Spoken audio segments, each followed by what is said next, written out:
Hello there. My name is Kay Byfield, and this is your ArtSpeaks Studio moment from ArtSpeaks Studio in Dallas, Texas, where we offer classes mostly in watercolor. And today we're going to talk about the difference between Alla Prima, or direct painting, and indirect painting. There are two basic processes in doing a painting, regardless of what your medium is. In Italian, alla prima means at first attempt. And so alla prima, or direct painting, means that you do the painting at one sitting and very, very directly. You put layers on top of each other, but while they're all basically still wet or in one moment. And that's how it's done in oil, which is the example that I'm showing you here.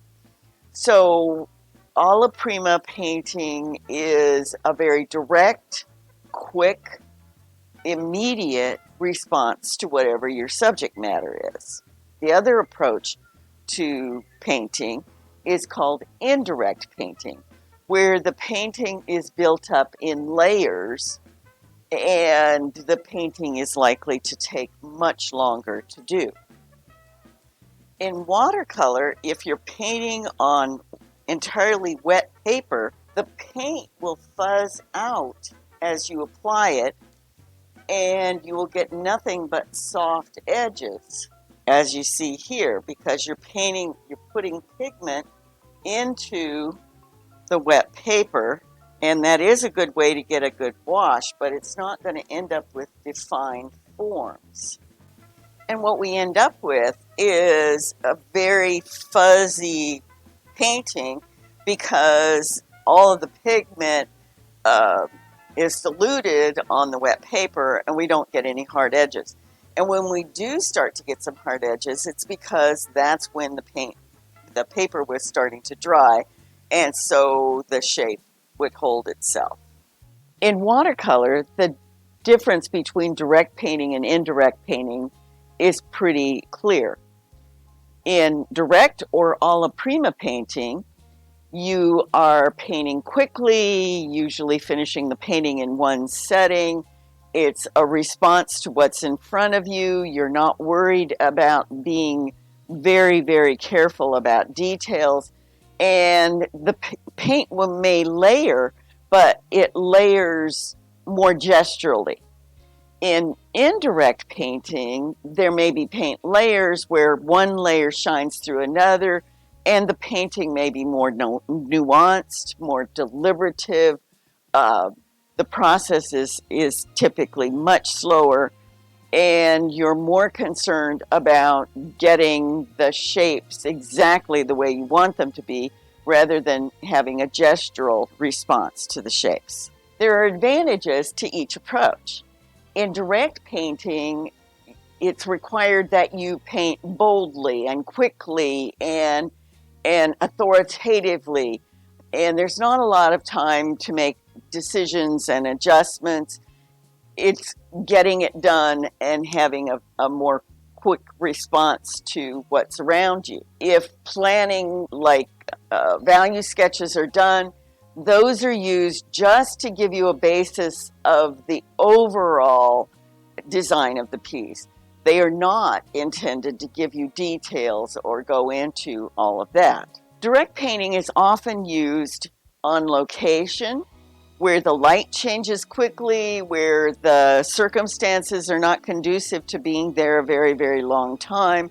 It's used when you have a short time frame, and it records an impression of what you're seeing before you if you're painting on location in plein air. It's also used in studio settings, again, when there isn't a lot of time and when you just want a direct response. Direct paintings tend to be dynamic with looser brush strokes, more spontaneous, and that energy is enjoyable for both the viewer and the artist. Indirect painting is more deliberate. Shapes are usually more intentional and premeditated. Layers are more nuanced, and colors tend to be more sophisticated and less straight out of the tube. The process is much slower and more reflective, and paintings can take quite a while to do, even if they're in watercolor. Direct painting, on the other hand, is quicker, but there tend to be more failed paintings, but more paintings are completed.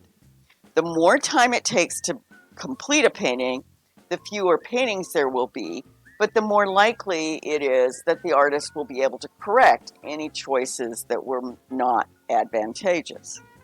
The decision about whether to paint directly or paint indirectly is a very personal one. And artists make that decision based on a number of factors, but one of the key factors is personality. If the artist is the kind of person who grows impatient with long, laborious processes, having to do a great deal of planning, having to go back and correct, and having a project that lasts a really long time, they're more likely to be a direct painter, where you see the results of what you're trying to do quickly, and you enjoy that energy and that freedom to just make spontaneous decisions and get them done. If you're more of a deliberative person, somebody who likes to think about things and make your choices selectively and really consider what's working and what's not, then you're more likely to be an indirect painter and be happier with that process. Regardless of whether you're a direct or indirect painter, I hope that you have a process that you enjoy, and I hope that you will have a good time. And I wish you, until the next time, happy painting.